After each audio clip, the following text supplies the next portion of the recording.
Syro Malabar സഭയുടെ പുതിയ അധ്യക്ഷനെ ഇന്ന് പ്രഖ്യാപിച്ചേക്കും. ഇന്നലെ സഭാ ആസ്ഥാനത്ത് നടന്ന സിനഡ് സമ്മേളനത്തിൽ രഹസ്യ വോട്ടെടുപ്പിലൂടെയാണ് പുതിയ മേജർ ആർച്ച് ബിഷപ്പിനെ തെരഞ്ഞെടുത്തത്. പാലാ രൂപതാ ബിഷപ്പ് ജോസഫ് കല്ലറങ്ങാട്ടാണ് പുതിയ സഭാ തലവനെന്നാണ് സൂചന. ആദ്യ റൗണ്ടിൽ തന്നെ 3/2 ഭൂരിപക്ഷത്തോടെ തെരഞ്ഞെടുപ്പ് പൂർത്തിയാക്കിയിരുന്നു.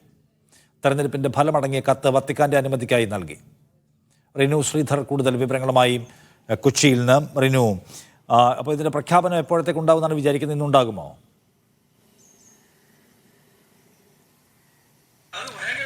ഉഷാദ്, 3-ാം ദിവസം, അതായത് സിറോ മലബാർ സഭയുടെ സിനഡ് സമ്മേളനത്തിന്റെ 3-ാം ദിവസം ഇന്നിപ്പോൾ കാക്കനാട് മൗണ്ട് സെന്റ് തോമസിൽ പുരോഗമിക്കുകയാണ്. ഇന്നലെയാണ് പുതിയ അധ്യക്ഷനെ തെരഞ്ഞെടുക്കുവാനുള്ള വോട്ട് ഉച്ചയ്ക്ക് ശേഷം ആരംഭിക്കുകയും വൈകുന്നേരത്തോടു കൂടി, അതായത് ആദ്യ റൗണ്ടിൽ തന്നെ 8 റൗണ്ട് വരെ സാധാരണഗതിയിൽ പോകും. ആദ്യ റൗണ്ടിൽ തന്നെ പുതിയ സഭാ അധ്യക്ഷനെ തെരഞ്ഞെടുത്തു എന്നുള്ളതാണ് നമുക്ക് ലഭിക്കുന്ന വിവരം. ഈ തെരഞ്ഞെടുപ്പ് സിനഡ് വിശേഷങ്ങൾ അടങ്ങിയ കത്ത് ഇവിടെ സഭാസ്ഥാനത്ത് നിന്ന് വത്തിക്കാനിലേക്ക് കൊടുത്തയച്ചിട്ടുണ്ട്. അത് കൃത്യമായി പരിശോധിച്ചതിന് ശേഷം വത്തിക്കാന്റെ അനുമതിയോടുകൂടി ഇന്ന് വൈകുന്നേരം 4 മണിക്ക് തന്നെ ഈ ഒരു പുതിയ അധ്യക്ഷനെ പ്രഖ്യാപിക്കുമെന്നുള്ളൊരു വിവരമാണ് നമുക്ക് ലഭിക്കുന്നത്. പക്ഷെ ഔദ്യോഗികമായി അങ്ങനെ ഒരു വിവരം ലഭിച്ചിട്ടില്ല എന്നുള്ളതാണ്.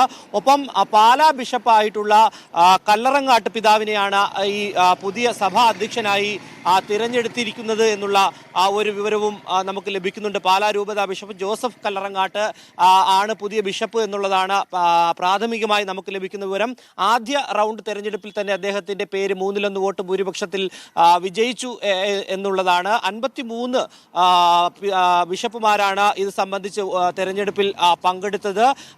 ആദ്യഘട്ട റൗണ്ടിൽ തന്നെ തെരഞ്ഞെടുക്കുകയും ചെയ്ത് ഔദ്യോഗികമായിട്ടുള്ളൊരു വിശദീകരണ കത്ത് വത്തിക്കാനിലെത്തി. മാർപ്പാപ്പയുടെ അനുമതിയോടുകൂടി വത്തിക്കാനിലും അതുപോലെ തന്നെ ഇവിടെ സെന്റ് തോമസ് മൗണ്ടിലും ഒരേ സമയം തന്നെ പ്രഖ്യാപനം ഉണ്ടാകും എന്നുള്ളൊരു വിവരമാണ് നമുക്ക് ലഭിക്കുന്നത്. ജോസഫ് കല്ലറങ്ങാട്ട് ആണെങ്കിൽ വലിയ ഒരു വിവാദ നായകനൊക്കെ ആയിരുന്നു അദ്ദേഹം. നമുക്ക് അറിയാവുന്നൊരു സാഹചര്യം. അത്തരമൊരു വിവാദ നായകനെ തന്നെ, അല്ലെങ്കിൽ ഒരു തീവ്രവാദ നിലപാടെടുക്കുന്ന ഒരാളെ തന്നെ സഭാനാഥനായി വേണമെന്നുള്ളൊരു നിലപാടിൽ തന്നെയാണ് സിറോ മലബാർ സഭ. കാരണം നമുക്കറിയാം, എറണാകുളം അങ്കമാലി അതിരൂപതയിൽ വലിയ രീതിയിലുള്ള കുർബാന തർക്കം ഉൾപ്പെടെയുള്ള വിഷയങ്ങൾ നിലനിൽക്കുന്ന ഒരു സാഹചര്യം. അപ്പോൾ ശക്തമായിട്ടുള്ളൊരു നിലപാട് എടുത്തു മുന്നോട്ട് പോകുന്ന ഒരാളെ തന്നെ സഭാതലവനായി വേണമെന്നുള്ളൊരു കർക്കശ ഒരു ശാഠ്യം സഭാ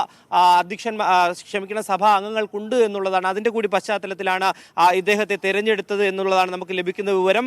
സെബാസ്റ്റ്യൻ വടക്കേൽ, ഉജ്ജയിൻ ബിഷപ്പ് സെബാസ്റ്റ്യൻ വടക്കേലും അതുപോലെ തന്നെ ജോസഫ് കല്ലറങ്ങാട്ട് പാലാ ബിഷപ്പുമാണ് ഈ ഒരു തെരഞ്ഞെടുപ്പിന്റെ ആ ഒരു ആവേശത്തിലേക്ക്, അവസാന ഘട്ടത്തിലേക്ക് എത്തിയത് എന്നുള്ളൊരു സൂചനയും നമുക്ക് ലഭിക്കുന്നുണ്ട്. നിഷാദ്, ശരി.